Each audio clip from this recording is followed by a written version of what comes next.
오늘 날짜는 4월 14일 행복한 일요일 보내고 계시기를 바랍니다. 오늘도 암호화폐 관련된 소식들이 나왔는데 그 소식 알아보기 전에 제가 좀 멋있는 걸 좀 봐가지고 여러분들께 공유를 해드리고 싶습니다. 여러분 왜 과학 공상 영화 같은 거 보면은 홀로그램으로 막 이렇게 광고하고 그런 영상들을 보신 적 있으시죠? 영화의 한 장면에서 이제 그런 것들이 실제로 일어나고 있습니다. 한번 보도록 하시죠. 어떤 것인지. 자, 소리는 껐습니다. 와, 이거 보십시오. 지금 퀄리티는 약간 떨어지는 것 같긴 한데 홀로그램으로 광고를 하는 것들이 지금 시연이 되고 있습니다. 대단하지 않습니까?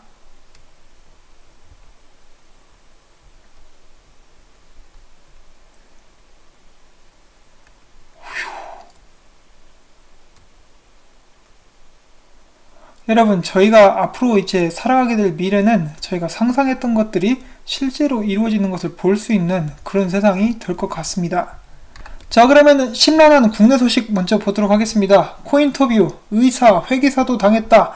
고삐 풀린 가상화폐 거래소라고 나와있죠. 이제 이 변호사가 이야기해주기를 전국에서 암호화폐 거래소에 피해를 입었다는 분들의 연락이 옵니다. 사회생활을 시작한 20대 청년부터 의사, 회계사, 교사, 은행원까지 거래소 공지사항을 믿었다가 피해를 입었더군요. 정부가 빨리 손을 쓰지 않으면 정말 피해가 커질 겁니다. 이 변호사가 이야기하기를 변종, 다단계, 유사수신 범죄를 저지르는 암호화폐 거래소가 너무 많다며 정부 규제의 필요성을 강조를 했다.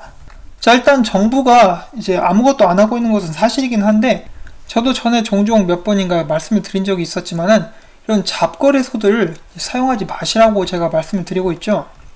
빤히 보이지 않습니까? 굉장히 허접하고 돈 한탕을 위해서 만들고 있는 그런 거래소들, 그런 거래소들에 뻔히 알면서 들어가서 돈을 주시는 분들도 약간 반성을 해야 된다라고 이렇게 말씀을 드리고 싶습니다. 또한 그런 거래소들 보안 문제도 이제 꽤 심각하다라고 제가 알고 있거든요. 그래서 여러 가지 상황으로 봤을 때 이제 제대로 된 거래소에서 이제 제대로 된 코인들을 가지고 거래를 하시는 것을 다시 한번 이렇게 추천을 드리고 싶고요. 이제 투자는 언제나 여윳돈만 가지고 신중하게 진행을 하시기를 다시 한번 말씀을 드립니다. 이 사기에 걸려진 의사, 회계사, 은행원들 이런 부분들을 봤을 때 지혜와 지식은 이제 엄연히 다른 것이다라는 것을 다시 한번 알 수가 있을 것 같습니다. 자, 이분들도 마찬가지로 여윳돈만 가지고 투자를 했다라면은 이렇게 변호사한테 전화까지 가는 그런 정도까지는 가진 않았겠죠. 자, 아무튼 다른 소식 넘어가도록 하겠는데 이 존 메가피 삼촌이 화가 났습니다. 화가 나서 소송을 걸겠다라고 했는데 그 소송 상대는 바로 켈빈 아이어입니다. 켈빈 아이어가 메가피가 살인을 저질렀다는 허위 사실을 트위터에 유포를 했다라고 합니다. 그래서 그를 명예훼손으로 고소하고 8억 달러 배상을 요구할 것이라고 이야기를 했습니다. 그러면서 메가피는 소송 절차가 다소 복잡하긴 하지만은 여러 국가 내 켈빈 아이어의 자산 상태를 면밀하게 조사를 했다. 켈빈 아이어는 곧 파산하게 될 것이라고 경고를 했습니다. 참고로 켈빈 아이어는 코인 기계 창업자로 엔체인의 수석 엔지니어인 크레이그 라이트와 이제 친구입니다. 이제 동지라고 볼 수가 있겠죠. 자, 그리고 크레이그 라이트 이야기가 나와서 말인데 계속해서 이 논란이 번져가고 있습니다. 모든 거래소들이 비트코인 SV를 상폐할 수 있는 이유. 자, 제가 어제 크레이그 라이트가 공공의 적이 되어가고 있다라고 말씀을 드렸었는데 이제 CG의 자오장평, 트론의 저스틴 선, 라이트코인의 찰리에 이어서 이번에는 모건 크릭의 공동 설립자인 폼플리아노까지 나섰습니다. 폼플리아노가 나서가지고 델리트 BSV, 비트코인 SV를 상폐하라라는 그런 운동을 계속해서 펼치고 있다라고 하는데요. 이러한 반발은 자칭 사토시 나카모토인 크레이그 라이트가 현재 삭제된 트위터 계정인 호들러넛의 주인을 명예훼손 혐의로 고소한 데 이어서 나온 것이라고 합니다. 자, 팜플리아노는 좀 더 본격적으로 비트코인 SV를 공격을 하고 있는데요. 팜플리아노는 모든 암호화폐 거래소들이 2019년 5월 1일까지 비트코인 SV를 상장 폐지하도록 촉구를 하고 있습니다. 굉장히 구체적이죠. 그가 이야기하기를 모든 거래소들은 유일하게 중요한 비트코인을 위한 연대의 표시로 5월 1일에 비트코인 SV를 일제히 상장 폐지해야 된다. 이 커뮤니티는 사람들의 책임이다. 때때로 우리는 어려운 일을 해야 한다. 그것이 쉽기 때문이 아니라 그것이 옳기 때문이다 라고 이렇게 이야기를 하고 있습니다. 어제 자오장평 같은 경우는 계속해서 까불면은 바이낸스에서 비트코인 SV를 상폐를 시키겠다라고 이렇게 경고를 했는데 이어서 또 한마디 했습니다. 좌우장평은 또한 소송이 있을 경우 가짜 사토시와 법정 다툼을 벌이는 것에 대해 전혀 두려움이 없다. 우리에게는 매우 유능하고 비싼 변호사들이 많다라고 이렇게 이야기를 했습니다. 비트코인 지지자인 찰리 슈렘도 비트코인 SV를 명백한 사기꾼이 조정하는 명백한 사기라고 부르면서 이 흐름에 합류를 했다라고 합니다. 그 반면에 라이트닝 토치 캠페인을 시작한 호들넛의 지지는 나날이 높아지고 있는데 그를 돕기 위한 기부금이 어느새 16,912달러까지 모였다라고 합니다. 크레이그 라이트와 그의 동료인 켈빈 아이어, 방금 앞에서 언급이 되었었죠. 이 둘이 호들넛의 문신으로 그를 찾아내는 사람들에게 5,000달러를 제공한다고 밝힌 적이 있다라고 이야기를 하면서 기사는 마무리가 되고 있습니다. 자, 이 거래소 측 사람들에게도 이제 크레이그 라이트는 굉장한 눈에 가시겠죠. 계속해서 비트코인을 없애버리겠다 그런 망발도 서슴지 않고 실제로 작년 떡락의 주연으로서 이렇게 자리를 잡고 있는 그런 사람이기 때문인데 계속해서 크레이그 라이트와 비트코인 SV를 없애려고 하는 그런 움직임은 커져나가게 될 것이라고 생각을 합니다. 비트코인 SV에 투자를 하시는 분들은 이런 부분도 참고를 하셔야겠고요. 실제로 크레이그 라이트 같은 경우는 사망한 직장 동료의 비트코인과 아이디어를 훔친 혐의로 소송에 걸려있는 그런 상황이기도 합니다. 자, 크레이그 라이트는 여기서 어떤 결단을 내리게 될까요? 여기서 자존심을 세우기 위해서 이제 대들었다가는 암호화폐 업계의 여러 거물들에게 이제 두들겨 맞고 비트코인 SV까지 이렇게 날아가게 생겼습니다. 그런데 또 가만히 있자니 성깔이 이게 보통 성깔이 아니기 때문에 앞으로 어떤 식으로 그가 반응을 하게 될지 이제 지켜보도록 하겠습니다. 자, 이번에 우버에서 미국 증권거래위원회에 기업 공개 서류 제출을 했죠. 그 소식이 나오자마자 업계 일각에서는 암호화폐가 주요 수혜 업종으로 부상할 것이라는 전망이 나오고 있다고 합니다. 그 이유는 우버 측에서 일부 국가에서 우버 운전자들을 중심으로 비트코인 결제 도입에 대해서 긍정적인 의견이 나오고 있기 때문인데요. 실제로 최근 아르헨티나에서는 가치가 급락한 페소보다는 비트코인을 결제 수단으로 받겠다는 의견이 나오고 있다고 미디어는 전하고 있습니다. 여기에 덧붙여서 디지털 커런시 그룹의 두목인 베리 실버트는 우버 등 첨단 기업 IPO가 본격화되면 암호화폐 산업이 직간접적으로 수혜를 입을 것이라고 강조를 했습니다. 한편 다음 달 우버가 뉴욕 증시에 상장된다 그러면은 몸값이 1,000억 달러 안팎까지 치솟을 것이라고 전망을 하고 있습니다. 중국에서 암호화폐 채굴 사업을 금지한다는 소식이 나오자마자 중국 채굴기업 창업자들은 중국 내 채굴 규제가 더욱 강화될 경우 중국은 업계를 주도적으로 발전시킬 기회를 뺏길 것이라고 경고를 했습니다. 자, 그런데 이런 부분 같은 경우는 암호화폐 투자자들에게는 희소식이죠. 이 중국의 독재가 없어져야 됩니다. 최근 바이낸스 리서치의 결과에 따르면 암호화폐 시장은 여전히 대형 개인 투자자가 주도하고 있으며 기관 투자자 비율은 전체 7%에 불과하다고 전했습니다. 업계에서 운영되고 있는 암호화폐 펀드 수는 총 700개, 자산 규모는 100억 달러가 채 안 된다.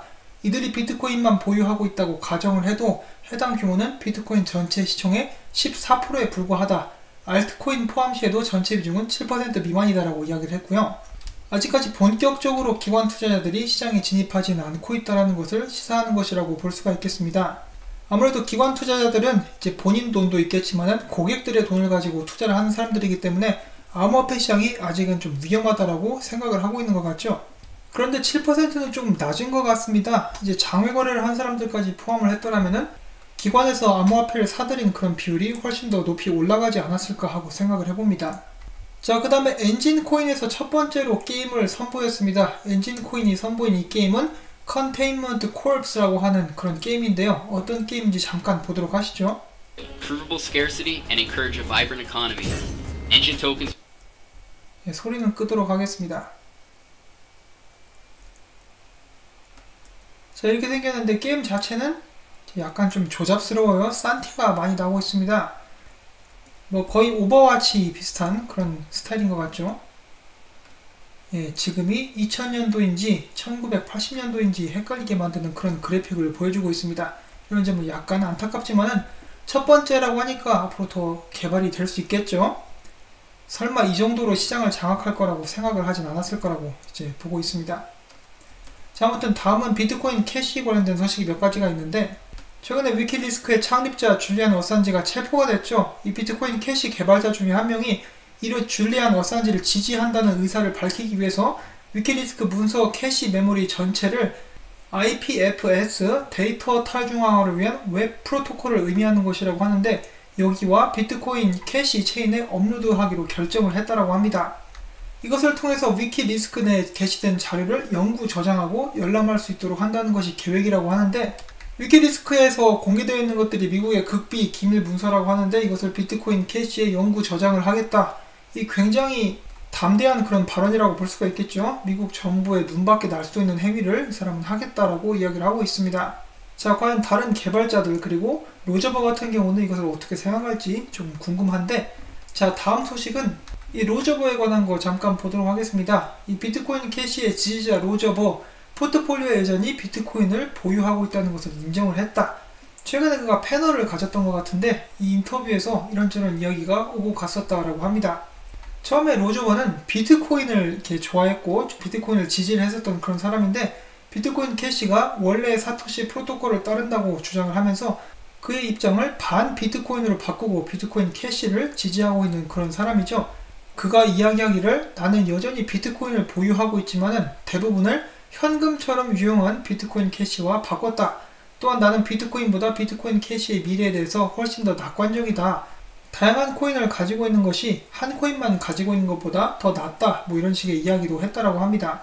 그는 참고로 이더리움, 모네로, 대시, 지캐시 등 여러 다른 암호화폐들을 가지고 있는데 라이트코인은 가지고 있지 않다라고 밝혔고요. 비트코인 캐시 미래에 대해서 잘 보고 있는데 만약에 미국 그 정부에 찍혀가지고 전부 다 어느 날 행방불명 되는 건 아닌지 모르겠습니다. 일단 농담이고요. 자, 그 다음 미국 정부가 법률을 통해서 암호화폐 거래 활동을 규제할 가능성이 있다고 암호화폐 전문 변호사가 이야기를 했습니다. 그가 이야기하기를 미국 암호화폐 규제 기관은 올바른 방향으로 규제하기 위해서 노력을 기울이고 있는 중이며 블록체인과 관련된 문제 및 기존 법률 개선에는 협력이 필요하기 때문에 커뮤니티의 목소리에도 귀를 기울이고 있다고 덧붙였습니다. 자, 올해는 정말 규제의 해가 될 수 있기를 한번 바라봅니다. 규제가 마련이 된다라고 하면은 더 많은 참여자들, 기관 투자자들, 개인 투자자들이 더욱더 적극적으로 암호화폐에 밀려들 수 있을 것이라고 예측을 해볼 수가 있겠습니다.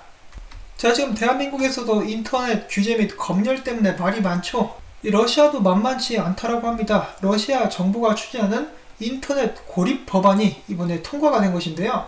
이를 통해서 러시아는 암호화폐 투자자에게 국내 거래소 사용을 강제하고 적격 투자자의 참여만 허용하기를 원한다고 이야기를 했고, 또한 정부가 국내 트래픽을 제한할 수 있게 되면 암호화폐 거래 규제를 시행할 수 있는 능력 또한 크게 증가할 것이라고 합니다. 앞서서 말씀드린 대로 이 법안은 이미 의회를 통과를 했으며 법안이 발효될 경우 러시아의 인터넷 서비스 사업자들은 해외 인터넷망 접속 차단 시에도 작동하는 자체 도메인 네임 시스템을 구축하고 모든 트래픽을 통신 감독 기관에 전송을 해야 된다고 합니다. 여기가 중국인지 러시아인지 모르겠는데 대한민국도 이렇게 될까봐 좀 두렵습니다. 자, 그 다음 소식으로 비트렉스에 관한 소식이 있는데, 비트 라이선스가 이제 거부가 됐죠. 신청을 했는데 뉴욕주에서 거부를 했기 때문에 뉴욕의 투자자들이 플랫폼에서 자산을 이동할 수 있도록 거래 수수료를 0%로 내린다라고 합니다. 그들은 이에 굴복하지 않고 앞으로 계속해서 비트 라이선스 획득을 추구할 것이라고 밝혔고요. 제 시청자분들 중에서도 비트렉스를 사용하시는 분들이 있어서 이 소식을 이렇게 전달을 해드립니다. 5,000달러대로 회복한 비트코인, 트레이더들이 추세를 낙관하는 이유는 무엇인가? 라는 기사가 나왔습니다. 자, 이렇게 일부 분석가들이 비트코인 단기 추세의 긍정적인 이유는 무엇일까? 그동안의 암호화폐 분석가들은 종종 이 암호화폐 거래량이 가짜라는 것을 알고 있었기 때문에 무시하는 경우가 많았지만은 지금 현재 시장의 실제 거래량이 늘어나고 있다는 것을 인지를 했다. 비트와이즈가 제공하는 데이터를 기반으로 암호화폐 거래소 시장의 실제 거래량을 계산하는 원체인은 1일 비트코인 현물 거래량이 약 44,100만 달러 정도라고 보고를 했는데, 이는 3월의 1일 거래량보다 25%가량 상승한 수준이다. 실제 거래량의 늘어남과 동시에 그레이스케일의 상품도 계속해서 수요가 늘어나고 있기 때문에 이는 암호화폐 시장을 아우르는 전반적인 심리가 긍정적인 쪽으로 기울고 있다는 것으로 해석을 해볼 수가 있겠다. 비트코인 가격이 5,000달러를 넘어서면서 200일 이동평균선과 지수 이동평균선과 같은 많은 기술 지표가 근본적으로 역전이 되었고, 그것은 이 시장의 심리가 변했다는 것을 시사할 수 있다라고 이야기를 하고 있습니다. 그리고 지표를 잠깐 보자면은 확실한 추세 전환을 위해서는 비트코인 6,000달러 선을 뚫어줘야 되고, 지금 현재의 상황까지 봤을 때 바닥은 아무래도 3,122달러인 것 같다라고 사람들이 이야기를 하고 있죠. 자, 그리고 여기서 그레이스케일에 대해서 나왔었는데 좀 더 자세히 보도록 하겠습니다. 그레이스케일에서 판매하고 있는 비트코인 상품을 GBTC라고 하는데 여긴 프리미엄이 붙습니다. 이제 시장가보다 더 비싸다는 이야기죠. 그런데 이 프리미엄이 붙은 GBTC 상품이 불티나게 팔려나가고 있다고 합니다. 그레이스케일의 비트코인 상품이 프리미엄 때문에 가격이 높아졌음에도 불구하고 2019년 초부터 눈에 띄는 수익을 기록을 하고 있다. 일부는 이것이 기관의 순매수의 신호이며 시장에 새로운 자본이 유입되고 있는 것이라고 이야기를 하고 있다. 5,000달러 돌파 이전에 비해 47% 상승한 GBTC. 특히 이 상품은 4월 2일 비트코인 상승 이후 47% 상승했지만은 비트코인 현물 가격은 28% 상승하는데 그쳤다. 경제학자이자 유명 트레이더인 알렉스 크루거에 따르면은 이것은 시장에 새로운 자본이 유입되고 있다는 신호다라고 이렇게 이야기를 하고 있습니다. 자, 그래서 이 탐욕스러운 기관 투자자들이 무엇 때문에 웃돈을 얹어주고 이 GBTC를 사고 있는가? 그 이유는 다음과 같습니다. GBTC는 기관 투자자들이 기존 투자 수단을 이용해서 비트코인의 가격 움직임에 노출될 수 있도록 해준다. 즉, 이 투자자들이 프라이빗 키를 사고 보관하고 관리하는 것에 대해서 전혀 걱정할 필요가 없다는 것이다. 더욱이 GBTC 주식은 다른 증권사 계좌뿐만 아니라 특정 IRA에서도 보유를 할 수가 있다. 그래서 투자자들이 비트코인의 현물 가격에 비해 더 높은 프리미엄을 지불하고 있는 것이다. 또한 최근엔 중국에서 이제 더욱더 쉽게 비트코인을 사기 위해서 프리미엄을 얹어서 이제 스테이블 코인을 사고 있다라는 그런 소식도 끝에 이렇게 약간 언급을 해줍니다. 자, 이런 부분들을 봤을 때 계속해서 비트코인에 관한 수요가 늘고 있다는 것을 저희가 볼 수가 있겠죠. 자, 기관 투자자들이건 중국 사람들이건 이 비트코인에 몰려든 이유 중에 하나는 바로 비트코인의 가치가 이제 장기적으로 올라갈 것이라는 확신이 있기 때문이라고 저는 생각을 합니다. 그 시기가 다가오고 있기 때문에 이렇게 서둘러서 이제 시장에 진입을 하고 있는 것은 아닌가 하고 이렇게 생각을 해보게 되고요. 더 나아가서는 이들은 저희가 모르는 어떤 일들이 진행되고 있다는 것을 미리 알고 있는 사람일 가능성들이 많기 때문에 앞으로 비트코인의 가격에 대해서 도움이 될 만한 일들이 발표가 될 수도 있다라고 예측을 해볼 수는 있겠죠. 자, 그 다음엔 또 유명한 해외 트레이더죠. 비트코인 뱀파이어, 차트 뱀파이어가 남긴 비트코인 차트 분석 한번 보도록 하겠습니다. 자, 해외에서 비트코인 분석하는 사람들 중에 개성 있는 사람들이 굉장히 많죠. 이제 도널드 덕도 있고, 똥 선생님도 있었고, 어제는 이제 너구리, 이에서는 이제 뱀파이어까지 굉장히 재미있는 사람들이 많습니다. 자, 그럼 이 사람의 분석 보도록 하죠. 자, 이렇게 생겼습니다. 앞서서 그가 이야기하기를 이제 저항선이 5,150불 그리고 5,200불대 이렇게 걸쳐져서 이렇게 나와 있는데 이것은 이제 세력들에 의해 달렸다. 만약에 세력들이 잡아서 끌고 올라가고 저항선을 뚫을 수 있으면은 이 5,600불대까지 볼 수 있을 것인데 그렇지 않다 하면은 이제 약간 횡보를 하든지 아니면 3,000불대까지 떨어질 수 있다라고 이야기를 하고 있습니다. 그리고 3,000불까지 떨어지는 과정에서 이렇게 움직임이 있을 것이라고 또 예상을 하고 있고요. 지금 현재 비트코인이 횡보하는 모습을 보여주고 있는데 횡보가 길어지면 길어질수록 하락하는 경향이 많다라고 하죠. 자, 과연 여기서 끌어올릴 것인지 아니면은 밑으로 한번 쳐 박을 것인지. 비트코인이 떨어지게 되더라도 여러분들 너무 많이 이렇게 괴로워하시거나 겁내하시지는 않으시기를 바랍니다. 왜냐하면은 결국엔 다시 올라오게 될 것이기 때문이죠. 이렇게 좋은 돈벌이를 왜 갖다 버리겠습니까? 또한 계속해서 기관 투자자들 매수를 하고 있고 중국인들도 매수를 들어가고 있기 때문에 비트코인의 가치가 장기적으로 올라갈 것이라는 것에 대해서는 아직까지도 변함없는 사실이다라고 이렇게 말씀을 드리고 싶고요. 물론 투자 조언은 절대로 아닙니다. 자, 아무튼 이렇게 차트까지 봤고요. 마지막으로 비트코인 ATM 기기의 사진 한번 보도록 하겠습니다. 이 굉장히 멋있게 생겼죠? 이제 삐까뻔쩍하게 생겼습니다. 무슨 로고도 이렇게 만들어 놨고요. 이렇게 생겼는데 폴란드에 있는 비트코인 ATM 기계라고 합니다. 이 대한민국에서도 이렇게 멋있게 생긴 비트코인 기기가 빨리 등장하는 날이 왔으면 좋겠습니다. 오늘도 정말 여러가지 소식들 여러분들께 전달을 해드릴 수가 있었는데요. 정말로 바람잘날 없는 암호화폐 시장이라고 볼 수가 있겠습니다. 그렇지만 또 이렇게 소식이 많기 때문에 제가 영상을 만들 수 있는 거 아니겠습니까? 앞으로는 좋은 소식 많이 나오기를 기대를 하면서 오늘 영상은 여기서 마치도록 하겠습니다. 오늘 영상을 시청하시면서 재미가 있으셨다거나 도움이 되신 분들은 여러분들께 부탁을 드리건데 주말에도 수고했다라는 의미에서 이 광고 시청을 처음부터 끝까지 꼭 부탁을 드리고 싶습니다. 광고가 완전히 끝날 때까지 시청을 해주셔야 저에게 도움이 되고요. 여러분들의 그런 도움 덕분에 제가 이 채널을 유지를 할 수가 있습니다.